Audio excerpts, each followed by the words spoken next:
Welcome back to another episode of Lulu's Perch. In this episode, we are going to work with our feathered friends to create a food forest. And we're going to do that using a chicken chariot.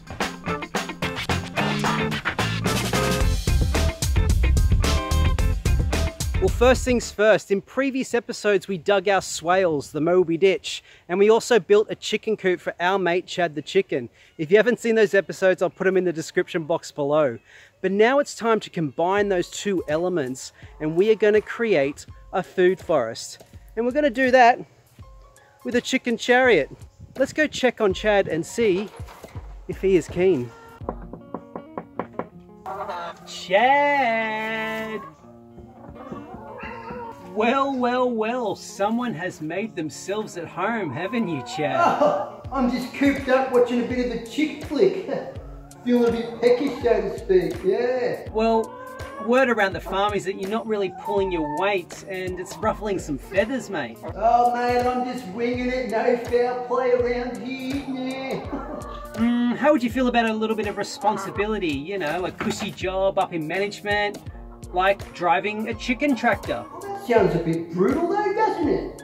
Okay, how about you can be the driver of your very own chicken chariot? I'm listening. Well, on our farm we don't eat our animals, they're family. Unless there was a zombie apocalypse, in which case we'd each become dinner in order of how annoying our personalities are. Mum, you're first. First at what? Never mind. But in the meantime, as a member of the farming family, everyone's got responsibilities to uphold. Chickens have this wonderful natural instinct to scratch and forage for food, so we can work with their natural behaviours to create the foundation of a food forest, which they will one day live in. It works like this. Currently in between the swales and grasses are weeds that are running rampant. If we can build a chicken chariot that concentrates the chicken's natural scratching and foraging behaviours onto the weeds, the chickens will eat the fresh greens down to the roots, scratch and loosen the surface of the earth, and then leave nutrient-rich manure packets. We can then move the chariot around in an organised pattern and plant trees behind them into the fertilised soil. No weeds, no artificial fertilizers, no pesticides, no fossil fuels, no machinery, and most importantly, nobody gets eaten. The final goal is to get the food forest to such a level of maturity that the chickens can finally be released into it and maintain the gardens with no fences and they have an abundance of food. Now, when designing our chariot, we have to keep 10 key points in mind. Number 1, space. Your chariot has to be big enough for at least 2 chickens for comfort and sociability. The size of your chariot will determine how quickly your chickens eat through the grass and therefore how often you have to move the chariot. Number 2, a bottomless floor. This is so our chickens can get their claws in the grass and eat worms and pests to their heart's content. It also allows the manure to fall straight onto the soil.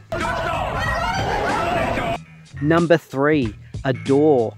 A doorway allows us access to the coop and also lets the chickens in and out in the afternoons. Number 4, protection. In this subtropical area, our predators range from flying chicken hawks, slithering garden pythons, and even Officer Ken Tucky from the abattoir. So we use wire meshing to allow plenty of sunlight and a cool breeze, all while protecting them from predators. Number 5, shade. We use corrugated iron sheeting covered in old carpet for insulation to shelter them from the rain and harsh sunlight. Number 6, a perch. A perch gives them an elevated place to sleep at night and also respite from the ground. Number 7, food. Creating a slot allows us to dispense food to them without disturbing their day. Number 8, water.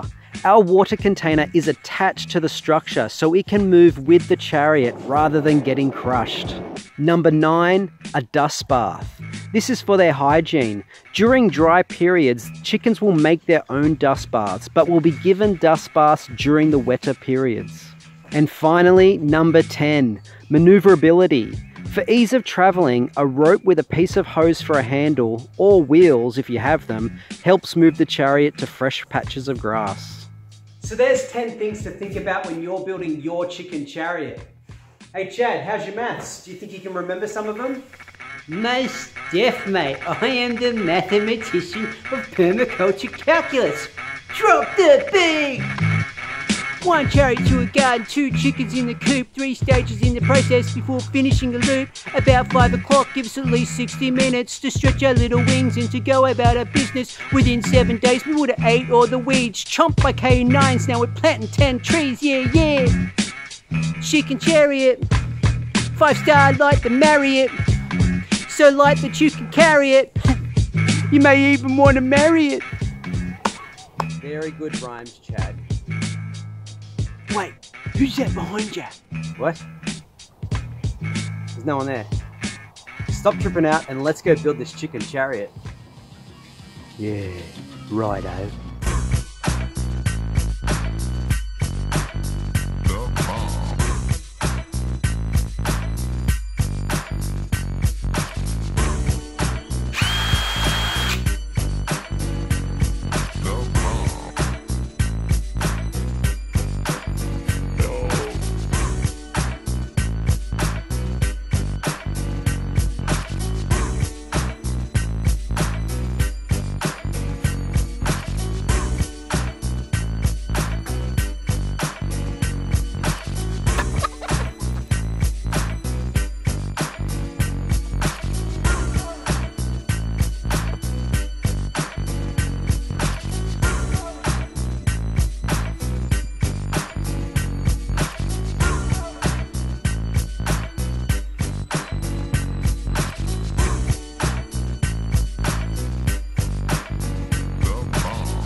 So how does it feel, Chad? Our chicken chariot is creating a food forest. Oh mate, it's great! Chickens and humans finally working together. 2 species, 1 goal. Damn straight. Who's that? That's him. That's Officer Ken Tucky. Time to teach him a little something about the pecking order. Here, put these reins Wait, on. What? Oh. Chariot away!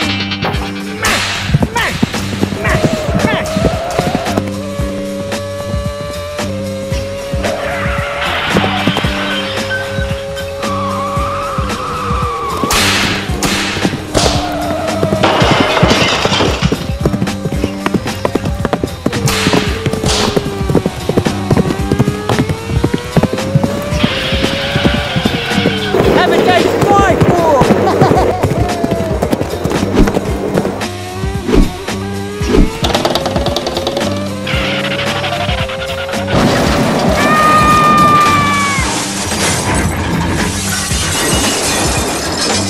Oh yeah, we got him!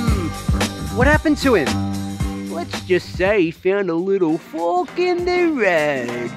Well, there you have it, guys. Try get outside, like and subscribe, build a chicken chariot for your mate Chad, and I'll see you in the next chapter.